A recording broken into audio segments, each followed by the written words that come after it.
दोस्तों बाजार में आज ज़बरदस्त गिरावट दिखाई दे रही है। लगातार ये गिरावट बढ़ रही है। सुबह देख सकते हो कि बाजार की शुरुआत बिल्कुल फ्लैट हुई थी, लेकिन उसके बाद में जो माहौल है वो बहुत ज़बरदस्त गिरावट का बना है। इसके पीछे रीज़न क्या है उसको समझने की कोशिश करेंगे।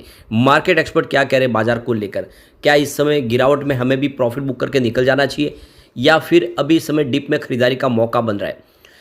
सबसे जो बड़ी बात है कि इन गिरावट के दौर में भी कुछ ऐसे स्टॉक है जिसमें खरीदारी की जा सकती है। मार्केट एक्सपर्ट उसको लेकर यहाँ पे राय दे रहे हैं। इसके अलावा भी आगे की क्या सिनेरियो बन रही है, लॉन्ग टर्म के लिए क्या नज़रिया है और शॉर्ट टर्म के लिए क्या नज़रिया है, इन सारी बातों को जानेंगे इस वीडियो के माध्यम से।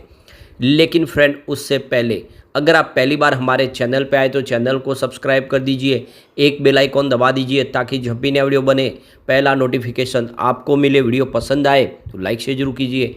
चलो फ्रेंड्स वीडियो स्टार्ट करते हैं। मैं हूं आपका दोस्त SB दवे और हमारे अपने चैनल ऑनलाइन कमाई में आपका बहुत बहुत स्वागत है। तो इस समय 1:30 बजे के आसपास का टाइम है।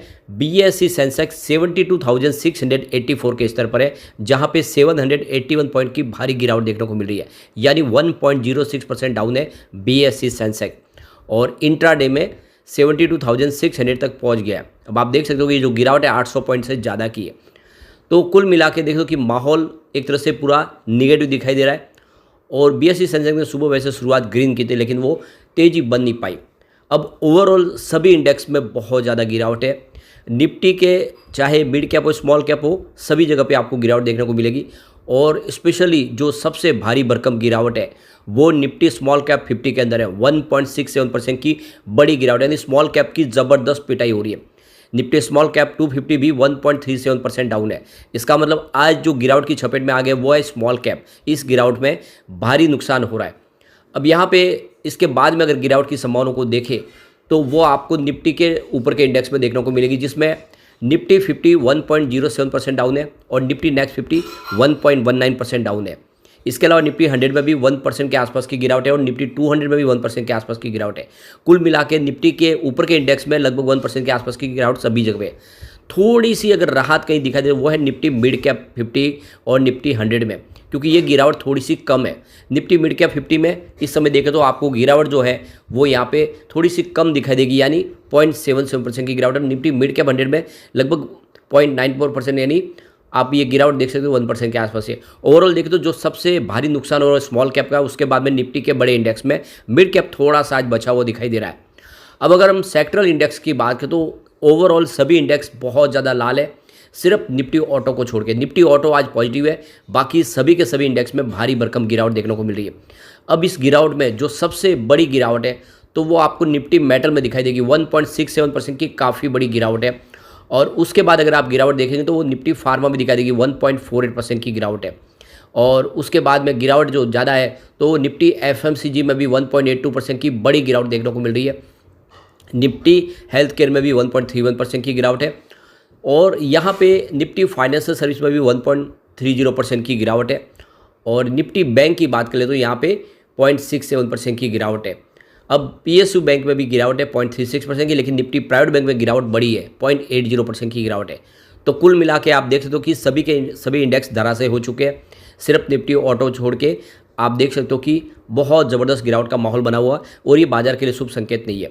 तो इसके पीछे जो सबसे बड़ा रीज़न बन रहा है वो है FII बाजार में जम के बिकवाली कर रहे हैं और कल से देखा है कि उनका जो बिकवाली के आंकड़े वो लगभग डबल हो चुके हैं और ऐसे में पूरा माहौल जो है बिगड़ता हुआ दिखाई दे रहा है। FI की वजह से वो जो अब इतनी बिकवाली कर रहे हैं कि DI भी उतनी सामने खरीदारी नहीं कर पा रहे। ये बाजार के लिए सबसे बुरी खबर है। अब दोपहर तक ही देखें तो जो इन्वेस्टर उनको करीब 2 लाख करोड़ का भारी भरकम नुकसान हो चुका है। 2.19 लाख करोड़ पैसा आज की तारीख में अगर आप देखें तो लोगों का डूबता हुआ दिखाई देगा। और यहाँ पे जो सबसे जो बड़ी बात है कि ये जो गिरावट है आप उसमें देखें तो LNT का सबसे बड़ा योगदान है। LNT से शुरुआत हुई, सुबह LNT में भारी भरकम गिरावट थी, बाजार का पूरा सेंटीमेंट उसने बिगाड़ा। उसके बाद में ITC JSW स्टील के अंदर गिरावट का माहौल बना। इन सब ने मिलकर यहाँ पे बाजार के माहौल को बिगाड़ा है। इसके अलावा इंडसइंड बैंक, रिलायंस इंडस्ट्रीज की वजह से भी सेंसेक्स में भारी गिरावट हुई। यहाँ पे करीब 29 स्टॉक है जो अपने 52 वीक के लो पर चले गए, यानी आप देख सकते हो कि नुकसान ज़बरदस्त दिखाई दे रहा है। अब बुधवार की बात करें तो FI ने बाजार में 6,669.10 करोड़ का भारी भरकम अपना माल बेचा है और सामने डोमेस्टिक इन्वेस्टर ने भी 5,928.81 करोड़ की खरीदारी की थी। तो कल बाजार को थोड़ा सा एक सपोर्ट मिला था, क्योंकि डोमेस्टिक इन्वेस्टर ने कुछ बाजार में अच्छी खरीदारी कर ली थी। लेकिन कुल मिला के देखें तो एफआई लगातार भारी बिकवाली कर रहे हैं। इस मई महीने में देखें तो 5 ट्रेडिंग सेशन के अंदर 15,863 करोड़ का बड़ा इन्वेस्टमेंट उन्होंने अपना बेच दिया है। और कल का आंकड़ा बहुत बड़ा था, यानी टोटल 15,000 करोड़ की जो बिकवाली की, उसमें से 6,600 करोड़ की बिकवाली सिर्फ सिंगल एक डे में हुई है, बुधवार के दिन। और इससे हम समझ सकते हो कि ये हैवी सेलिंग प्रेशर बाजार को आगे और गिरा सकता है। अब यहाँ पे इस गिरावट के बीच में देखें तो वॉलेटिलिटी इंडेक्स है वो 5% अप पर चला गया है, और ये बाजार में आप देख सकते हो कि बहुत वीक सिग्नल की तरफ इशारा कर रहा है। तो ये जो एफआई का सेलिंग प्रेशर बना है, इसके पीछे देखें तो जैसे कि जो यूएस बॉन्ड यील्ड है उसकी सब हाई रेट पे चला गया है, उसका असर देखने को मिला है। लोगों का रुझान यूएस बॉन्ड की तरफ बढ़ने लगा है। इसके अलावा चाइनीज हांगकांग मार्केट का भी असर देखने को मिला है। तो देख सकते हो कि जियोजित फाइनेंशियल सर्विस के वीके विजय कुमार का कहना है कि इस समय जो ग्लोबल रीजन है वो भी बाजार के लिए ठीक नहीं लग रहे। साथ में अगर आप चाइना हांगकांग के बाजार की वजह से भी सेंटीमेंट बिगड़ते हुए दिखाई दे रहा है, वहाँ पे इंडिया के बाजार के मुकाबले वो बेहतर प्रदर्शन करते हुए दिखाई दे रहे हैं। तो ऐसे में एफआई का जो रुझान है वो इंडिया के बाजार के बजाय चाइनीज और हांगकांग की तरफ बढ़ा है। वो काफ़ी ज़्यादा पहले करेक्ट भी हो चुके थे, अब उनको वहाँ पे ज़्यादा पैसा बनता हुआ दिखाई दे रहा है। और ऐसे में यहाँ पर इन्वेस्टमेंट जो इंडिया के बाजार का वो चाइना और हांगकांग के बाजार में जाता हुआ दिखाई दे रहा है। ये बड़ा रीज़न बन रहा है। और यूएस बॉन्ड की जो यील्ड की जो प्राइस बढ़ी है, उसका इंटरेस्ट रेट बढ़ने की वजह से भी लोगों का जो एफआई का रुझान उसकी तरफ ज़्यादा बढ़ने लगा है। तो वीके विजय कुमार का कहना है कि बाजार में गिरावट की ये सबसे बड़ी वजह बन रही है। अब अप्रैल महीने की बात करें तो जो म्यूचुअल फंड का इन्फ्लो रहा है वो करीब 2.39 लाख करोड़ के आसपास रहा है। इसके अलावा अप्रैल महीने में म्यूचुअल फंड का एयूएम वो देखें तो 57.25 लाख करोड़ के आसपास रहा है। इसके अलावा म्यूचुअल फंड की तरफ से एयूएम में 7% की वृद्धि देखने को मिल रही है, जो 57.25 लाख करोड़ के आसपास रहा है। मंथ ऑन बेसिस पे वृद्धि हुई है। ओपन एंडेड डेट एंड जो नेट इनफ्लो है वो 1.9 लाख करोड़ के आसपास रहा है। Association of mutual fund India की तरफ से ये डाटा जारी किया गया है। इसके अलावा open ended debt fund AUM 16% की वृद्धि दिखा रहा है, जो 14.6 लाख करोड़ के आसपास पहुंच गया। और open ended equity net flow inflow देखें तो वो 18,920 करोड़ के आसपास रहा है। इसके अलावा open ended equity fund net AUM 5% बढ़कर 24.7 लाख करोड़ के आसपास पहुंच गया। इसके अलावा open ended hybrid fund net inflow 19,860 crore के आसपास पहुंचा है। इसके अलावा open ended hybrid net fund net AUM देखें तो वो 7.5 लाख करोड़ के आसपास पहुंच चुका है। अप्रैल में liquidy fund net inflow 1.03 lakh crore के आसपास पहुंचा है। तो म्यूचुअल फंड ने देख सकते हो कि अप्रैल महीने में काफ़ी अच्छी बाजार में खरीदारी की है, ये इन आंकड़ों से समझ में आ रहा है। अब इस गिरावट के माहौल में भी कुछ 3-4 ऐसे स्टॉक बताए जिसमें खरीदारी की संभावना बन रही है। तो यहाँ पे देख सकते हो कि CNBC आवाज़ की तरफ से देखें तो शिवांगी सारडा ने हिंदुस्तान और एरोनॉटिक्स में खरीदारी की सलाह दी है। और यहाँ पे देखो कि इसमें जो मई की एक्सपायरी वाली जो 3,900 के स्ट्राइक वाली कॉल खरीदने पर अच्छा रिटर्न मिल सकता है, उनका कहना है।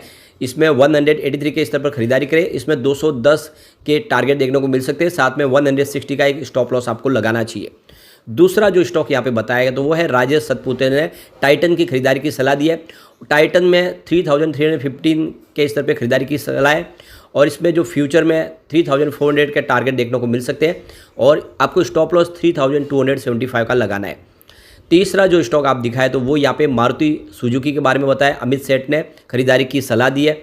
उन्होंने कहा है कि 12,790 के स्तर पर खरीदारी करें, इसमें फ्यूचर में 13,000 रुपये के टारगेट देखने को मिल सकते हैं। स्टॉप लॉस 12,550 का लगाना है आपको। और उसका जो अंतिम आप स्टॉप देखें तो वो सनी अग्रवाल की तरफ से बताया गया है। BSE लिमिटेड पे खरीदारी की सलाह दी है, और लॉन्ग टर्म के नज़रिए से आपको 2,822 के आसपास खरीदारी करनी चाहिए।